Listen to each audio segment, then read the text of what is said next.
Hey there puzzlers, my name is FLEB, and today I'm continuing my journey to understand the 4x4x6 Fisher Cube. If you recall the flow chart, we've already covered the Rubik's Cube and how to generate your own algorithms for it. Next up, I'm going to cover the 3x3x3 Fisher Cube, because I think it's the closest to the Rubik's Cube. These videos are going to be in more of a vlog style, with more of a stream of consciousness and less editing. Today, we start on the 3x3x3 Fisher Cube. I don't think we're going to finish it, but I think we'll get close. Let's get started. So here we have the 3x3x3 Fisher Cube, and here's just a 3x3x3 Rubik's Cube. And the reason I have both of these here is that before I mix this up and get started, I want to talk a little bit about how it's going to be very similar to the Rubik's Cube in terms of its solve. That's why I started with this one as opposed to a different puzzle. Now the trick is that if you orient it this way, then a turn around the face like this looks a lot like a turn around the face like this. So if we think about these pieces as centers, these would be edges. These four pieces here would be corners, and these two in the center would be edges as well. Now they don't look like edges, but if you think about how it corresponds to a Rubik's Cube, like a turn around the right face looking someone like that on the Rubik's Cube and like this on the Fisher Cube, you might get a better sense on why we treat these as corners. So that means a couple of things right off the bat. It means that centers have orientation. They can be turned around. Now because I've already covered the Rubik's Cube in a previous video, whenever I encounter a situation where I need to make a Rubik's Cube algorithm, I'm just going to look it up. I'm not going to rederive it. And that's just for the sake of time on this video. So let's get this all mixed up. I'm going to make a couple of moves that preserve its shape, and then we can start making moves that don't. Okay? What I'm going to try to do is to solve this layer by layer. And I'm going to try to hold the cube like this so that it corresponds to different moves like a Rubik's Cube. So if I do that, I can just start by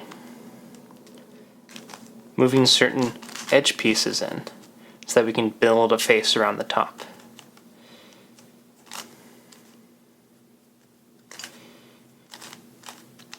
It feels a lot like a Rubik's Cube in that sense.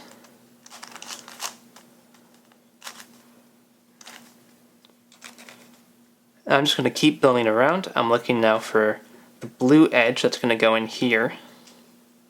Blue and white's there. So we're going to bring it down to the bottom layer, bring it into place here, then bring that down, move it into place, and move it back up. Now I want to put it in this corner.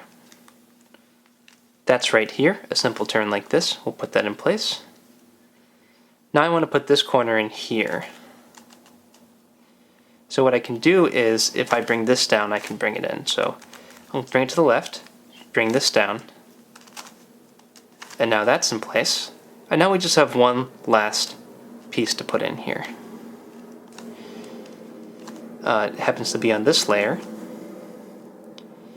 How can we do this? So I'm going to bring it back here, push this down, and that is the first layer solved. As you can see, the entire first layer is now solved to the Fisher Cube. So now we have a situation where if we think about what our centerpieces correspond to, some of them are out of orientation. You see here it's actually flipped sideways. So let's fix that. I think that'll be a good next step. So I'm going to bring it up to the top, and then I'm going to separate it away from the corner piece that's attached with. Now if I bring this over behind here, when I bring that center up to the top, I can turn this in any orientation that I want. I think it's going to do well if it's in this orientation. Because what I want to do is, when I bring that piece back around from the white layer, is I want to line it back up like this. And as soon as I have that center, what is that? As soon as I have that center edge pair, I can turn that into place and bring it back down. For something like this, I can do a similar sort of thing. Just going to bring it back, bring it around, And now all I need to do here is turn this 180 degrees. And now doing the same thing as before, I can line that back up. And this is all just being done intuitively. Here we have another place where we need to flip this center around 180 degrees. So bring it up, separate it from the edge, put the edge in the back, bring up the center, flip it around 180 degrees, bring the edge back, line it up, and put it back into place. And now we're doing pretty well. We've got almost all of the first two layers solved. There's one more piece that has to go in here. And for this, we can just use a regular Rubik's Cube algorithm, because this is the same as solving the second layer on a Rubik's Cube. So just a standard Rubik's Cube algorithm solves that.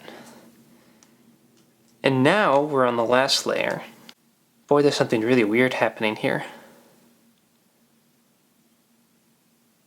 There's only one edge that's out of orientation. And that shouldn't be possible on a puzzle like this.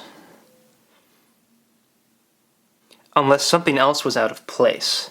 So, because both this and the Rubik's Cube follow the same sort of mathematical structure, you can't do something like flip a single edge on a Rubik's Cube. That's just not something that's possible with the moves.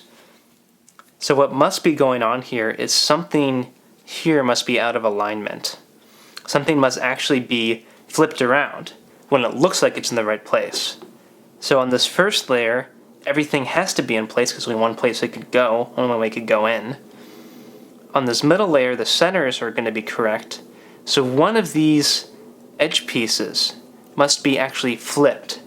So if we were to label this piece, for example, A and B, this would actually want to be such that this is B and that's A. Just flip that 180 degrees. And I'm not sure which one to do. So I'm going to think about it. I think it's a good place to leave off for today. And then next week I think we'll finish this up and get started with the next puzzle. As it turns out, this puzzle is pretty similar to a Rubik's Cube, but this is a little concerning. We'll see how that works out next week. Thank you very much for watching, everyone.